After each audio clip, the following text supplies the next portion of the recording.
J'ai toujours été captivé par la façon dont l'histoire d'Adam et Ève semble si complète, tout en laissant tant de questions sans réponse. Et si quelque chose n'avait jamais été raconté? Un chapitre perdu, gardé secret, qui pourrait complètement modifier notre compréhension du Jardin d'Éden. Lorsque j'ai entendu parler de fragments anciens d'un livre qui pourrait me révéler ce qui s'est passé après qu'Adam et Ève aient quitté l'Éden, cela m'a vraiment fait réfléchir. Je me demandais sans cesse, ces pages cachées pourraient-elles contenir quelque chose qui remette en question notre foi, ou même changer notre vision des origines de l'humanité? Si toi aussi, comme moi, tu aimes chercher des réponses à des mystères que peu osent explorer, abonne-toi à la chaîne et laisse un pouce bleu. J'ai le sentiment que ce qui nous attend va vraiment résonner à la fois dans nos esprits et dans nos cœurs. J'ai toujours cru que l'histoire d'Adam et Ève était complète en elle-même. Mais lorsque je suis tombé sur des récits concernant un texte ancien appelé le livre d'Adam et Ève, j'ai réalisé que nous ne connaissons peut-être qu'une partie de la narration. Ce livre, précédemment connu sous le nom de « La contradiction d'Adam et Ève » ou « Le conflit d'Adam et Ève avec Satan », offre une perspective complètement différente sur ce qui s'est passé après leur expulsion de l'Éden. Pour moi, c'est absolument fascinant. Ce qui m'a le plus frappé, c'est de découvrir que ce texte est incroyablement ancien, probablement écrit autour du 1er siècle. Il parle de la façon dont Adam et Ève ont affronté les défis en dehors de l'Éden, décrivant leur bataille contre Satan et même la douleur d'être séparés de la présence de Dieu. Cela semble tellement réel et humain, tu sais. On peut presque ressentir le poids de cette séparation et leur quête désespérée de rédemption. Ce qui m'a davantage intrigué, c'est la connexion que ce livre a avec d'autres textes bibliques.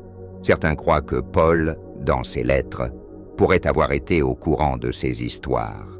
Dans 2 Corinthiens 11:3, il mentionne comment Satan a trompé Ève avec ruse.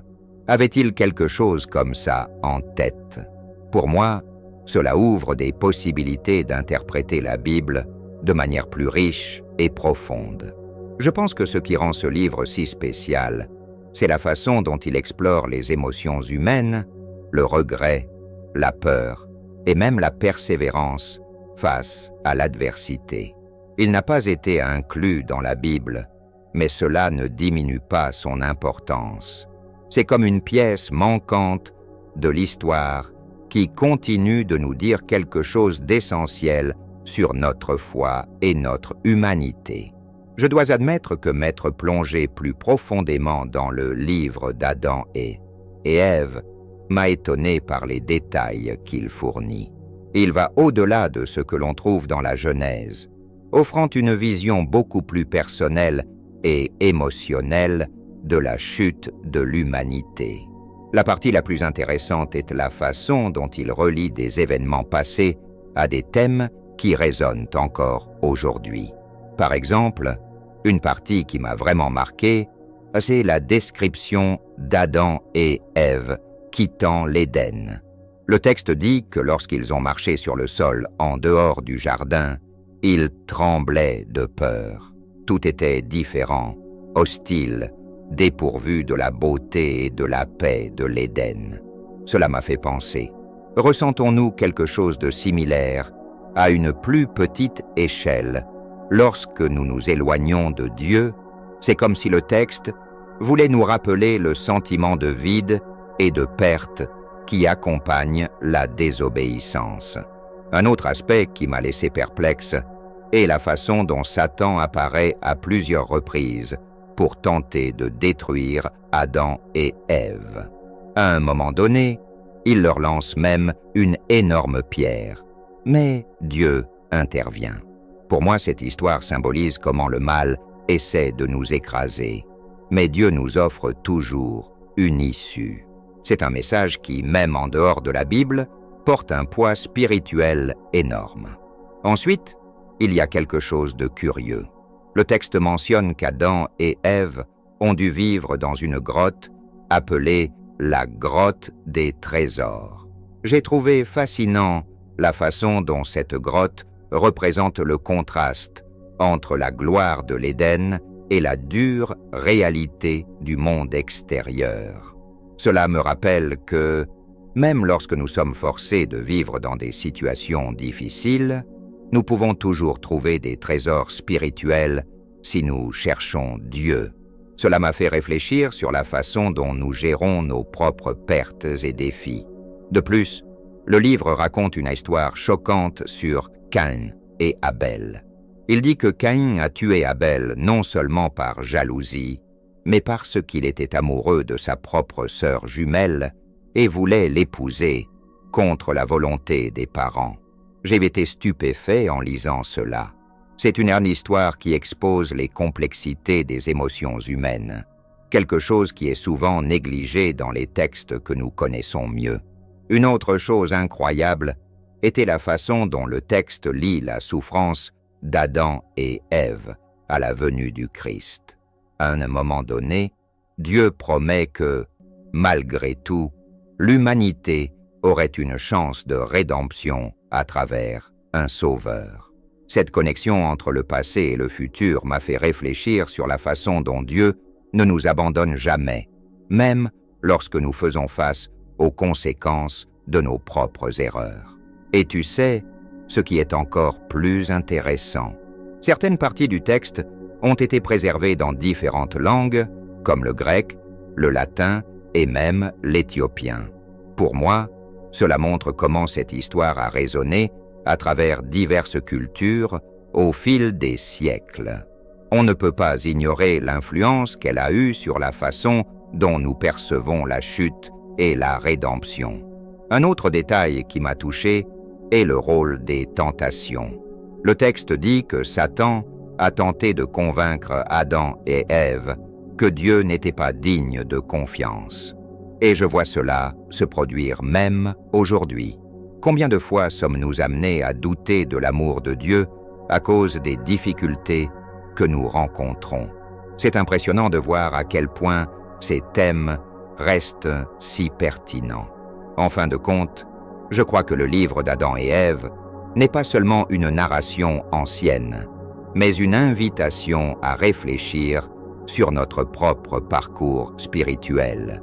Il nous rappelle d'où nous venons, le prix de la désobéissance et, plus important encore, l'espoir que Dieu nous offre, même dans les moments les plus sombres. Une chose qui m'a fait réfléchir profondément en lisant sur le livre d'Adam et Ève est la façon dont il dépeint la vulnérabilité humaine. J'ai toujours imaginé Adam et Ève comme des figures presque symboliques. Mais ici, ils apparaissent aussi humains que toi et moi. Il est impossible de ne pas se connecter avec leur douleur lorsqu'ils sont expulsés de l'Éden, confrontés à un monde qui semble complètement étranger et implacable. Pour moi, cela a apporté une nouvelle perspective sur les luttes quotidiennes que nous affrontons tous. Le moment le plus impactant, à mon avis, est lorsque Dieu n'autorise pas Adam à laver son corps dans la rivière près du jardin. Cela m'a fait réfléchir sur la façon dont Dieu voulait qu'il porte le souvenir du péché, non pas comme une punition sans sens, mais comme un rappel de l'importance de l'obéissance et de la communion avec le Créateur. Cela semble dur, mais en même temps, c'est un geste qui montre combien Dieu tient à la transformation authentique du cœur humain. Un autre point fort a été les tentatives constantes de Satan pour tromper Adam et Ève. Il va jusqu'à se déguiser pour les convaincre que Dieu n'est pas digne de confiance. Pour moi, cette histoire résonne dans notre vie quotidienne. Combien de fois sommes-nous entourés de voix qui essaient de nous éloigner de la vérité, de la foi et de la confiance en Dieu? En fin de compte, ce qui reste, c'est un message d'espoir. Même au milieu de la douleur et des difficultés, Adam et Ève reçoivent des soins divins, une promesse de rédemption. Cela me fait croire que, même dans les moments les plus sombres, Dieu ne cesse jamais de nous guider vers quelque chose de plus grand et de meilleur.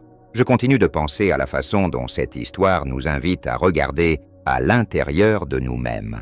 Adam et Ève ont affronté d'énormes défis, mais ce qui a vraiment tout changé, c'est leur quête de rédemption et leur confiance en Dieu, même après avoir commis des erreurs. Je vois cela comme un reflet de notre propre cheminement. Nous faisons des erreurs, nous nous éloignons, mais Dieu ne renonce jamais à nous.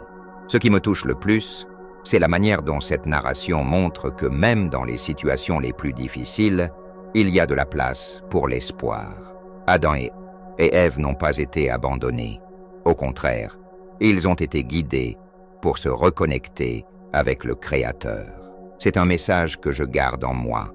Il y a toujours un chemin de retour, tant que nous faisons confiance et restons fermes dans notre foi. Maintenant, je veux savoir ce que tu en penses. Qu'as-tu pensé de cette histoire? Partage ton avis dans les commentaires et n'oublie pas de t'abonner à la chaîne. La prochaine.